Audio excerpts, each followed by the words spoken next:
দুঃখ, ঘৃণা এবং ক্ষোভের সঙ্গে গতকাল ঢাকা বিশ্ববিদ্যালয় সহ সারা দেশের শিক্ষা প্রতিষ্ঠানগুলোতে এবং রাতে জাহাঙ্গীরনগর বিশ্ববিদ্যালয়ে যে ভয়াবহ বর্বরচিত হামলা সরকার দলীয় ছাত্র প্রতিষ্ঠানের মাধ্যমে সংগঠিত হয়েছে, তার তীব্র নিন্দা, ঘৃণা ও ক্ষোভ জানাচ্ছি।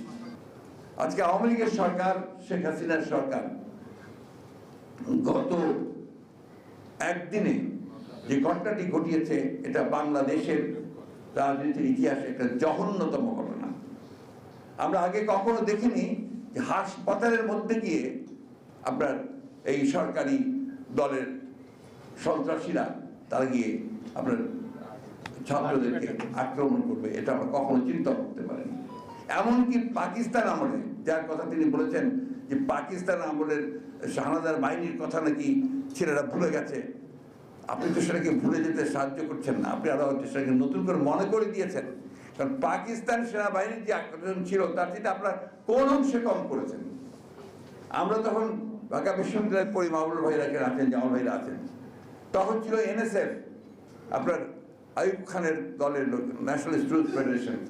তারা এইভাবে আমাদেরকে আক্রমণ করতো, তারা আমাদের এইভাবে আমাদের সভা বন্ধ করতো, আমাদের সমস্ত আন্দোলনকে তারা নস্যাৎ করে দেওয়ার জন্য শক্তি প্রয়োগ করতো বিভিন্নভাবে এই অস্ত্র শস্ত্র নিয়ে।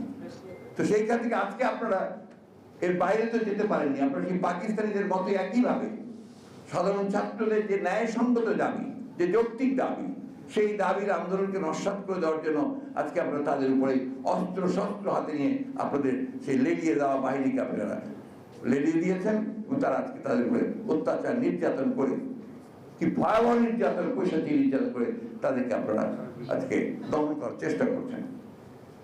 আজকে এই গতকালের যে ঘটনা, সেই ঘটনা থেকে বাংলাদেশের মানুষের কাছে তারা যে আহ্বান জানিয়েছেন আমাদের ছাত্ররা, এই আহ্বান আমি মনে করি অত্যন্ত সময়োচিত একটি আহ্বান, যৌক্তিক একটা আহ্বান। আমার খুব ভালো লেগেছে এই জন্যে যে আমরা এতদিন ধরে আন্দোলন করছি, আমরা গণতান্ত্রিক আন্দোলন করছি, আমরা এই কথাটা বারবার করে বলার চেষ্টা করছি যে এই সরকার জনগণের বিরুদ্ধে অবস্থান নিয়েছে। এই সরকার জনগণের যে অধিকারগুলো সেগুলোকে হরণ করে তারা গণতান্ত্রিক যে পরিবেশ সেটাকে সম্পূর্ণভাবে ধ্বংস করছে। কিন্তু আজকে এতদিন ধরে আমরা দেখেছি যে সেখানে সাধারণ ছাত্রদের সেরকম কোনো আপনার তাদের পার্টিসিপেশন যেটা, সেটা আমরা দেখতে পাইনি। আজকে যখন তারা তাদের একটা ন্যায়সঙ্গত দাবি নিয়ে সামনে এগিয়ে এসেছে, সেখানে তারা নিজেরাই আজকে উপলব্ধি করছে যে কি ভয়াবহ একটা পরিস্থিতি সৃষ্টি হয়েছে।